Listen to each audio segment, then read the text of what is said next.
Meron ka pa nga bang kailangang aralin? Kailangan ba may konting experience ka na or may idea ka na sa posisyon bago ka mag-enroll? Yung question dito ni Sanjoy is Shanjoy is specifically for PPC or pay-per-click. Ito yung media buying natin. But instead of just doing Facebook ads or Instagram ads, PPC talaga yung covered niya is Meta and Google. The good news is, lahat ng classes namin ay beginner-friendly na. But we also revamped everything. So before pa kayo maka-join sa live class, meron na kagad tayo tinatawag na onboarding that will give you an idea about freelancing, how to start working from home, lahat yun. So mag-onboarding muna kayo bago kayo ma-invite doon sa pinaka-live session, tapos saka kayo makaka-join ng 2 weeks na internship, tapos saka kayo makakapag-application book, final activity, mock interview, and your one-on-one with me. So kahit wala kang experience as a virtual assistant, you've never worked in your life, pwede din. Iga-guide naman namin kayo. Now here's a last and final call. Actually, na-reset lang talaga yung PPC class namin. Dapat last weekend yun. Na-reschedule siya kasi may bigla ang meeting si Grace. She's our mentor for PPC.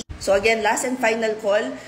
Magko-close na yung form ng media buying class natin, Wednesday, tomorrow at 12. If you guys wanna join, i-click nyo lang tong link sa bio ko. Pagkatapos,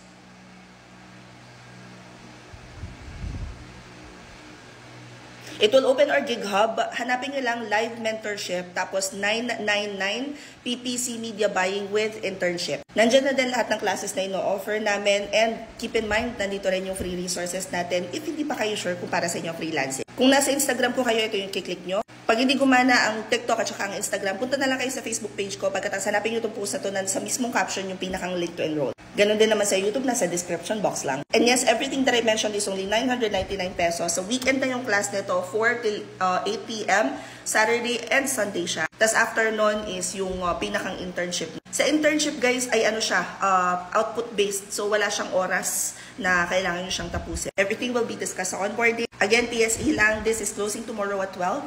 Hope this helps. Comment any questions you guys have about working from home. Follow for more work from home. Bye!